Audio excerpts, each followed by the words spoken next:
The ability to believe depends on your ability to perceive. If you perceive yourself as the greatest firefighter in the world,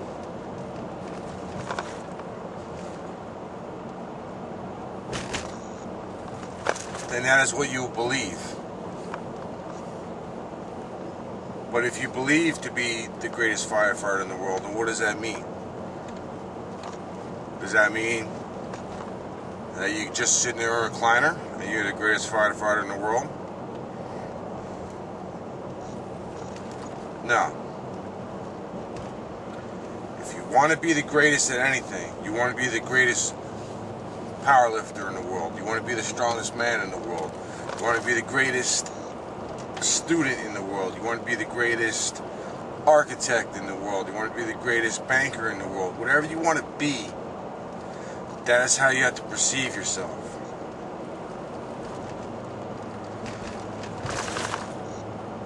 And you cannot perceive yourself being the greatest at anything by not doing anything. If you're going to be the greatest power lifter in the world, then that's what you must focus your mind on. You have to go to the gym. You have to work out. You have to get the proper equipment. You have to get the proper tools. You have to get the proper training. But the thing is about believing and reaching your dreams, it is the power of your mind, it is the power of your soul, that once you focus your mind on something, then everything starts to happen for you. Everything starts to point you in your direction of your dreams. That is your spirit. God has given you that ability.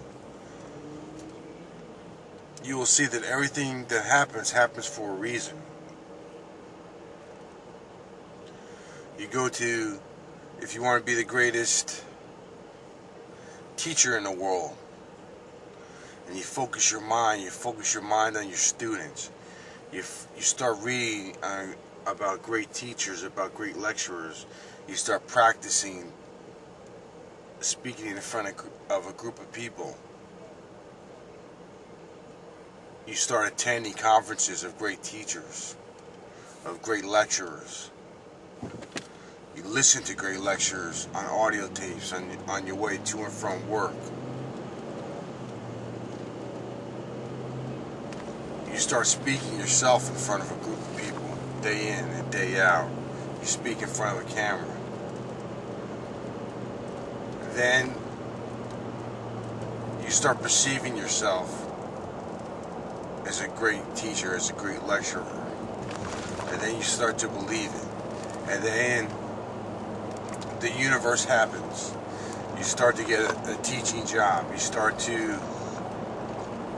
People want to book you for lectures. People want to book you for conferences.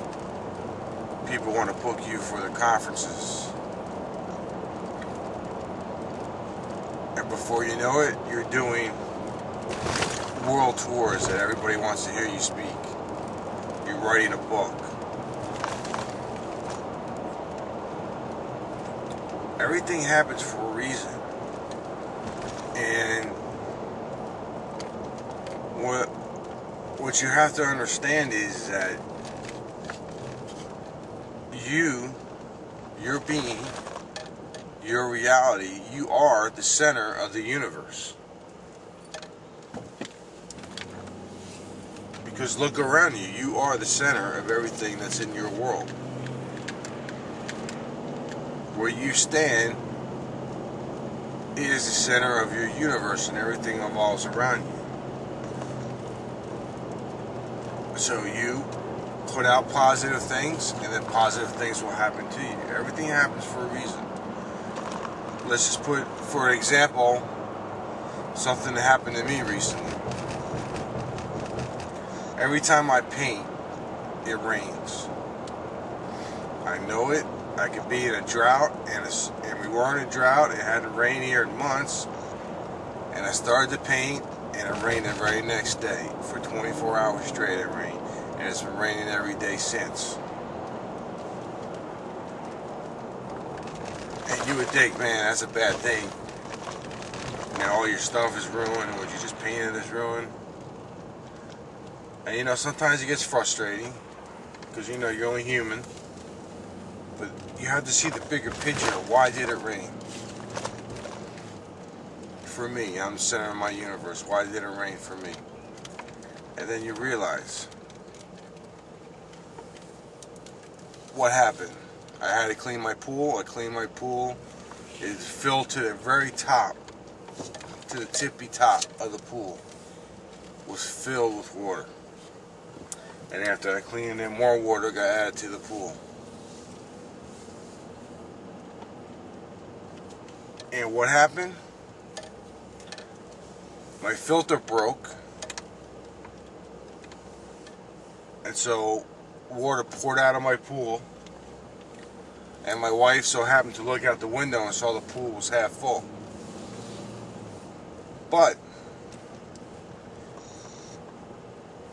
you can think of that as a negative, but look, I think of that as a positive. Positive things happen. It rained, it poured, so my pool was filled to the top with water.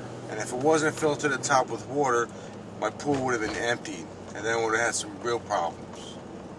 But because of all that rain, my pool was only halfway empty, so nothing happened to my pump.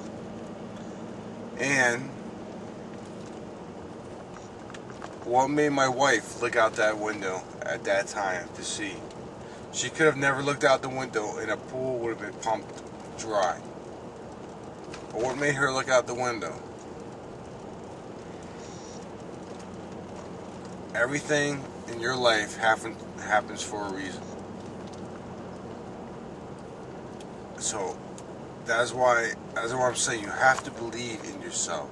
You have to believe in your dream that God has given you. You believe in your dream, you focus on your dream, then everything starts to happen, everything starts to be put into place, and you will see the beauty of this universe. That once you believe in your dream, once you start to focus on your dream, everything in your life will start to click into place and your dreams will become your reality. You must perceive who you are and who you want to be, and you'll believe in yourself, believe in your dreams, believe in your reality, and your reality will be your life.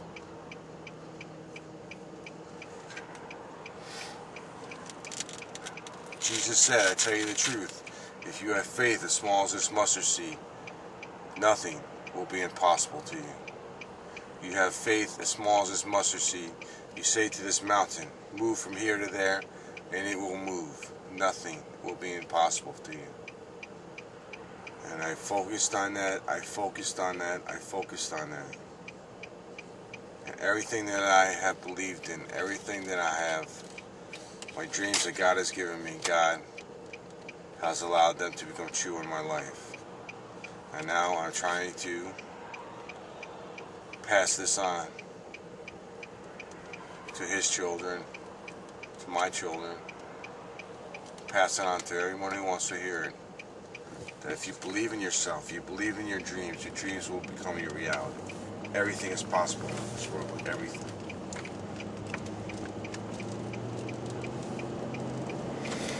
So my one piece of advice, my one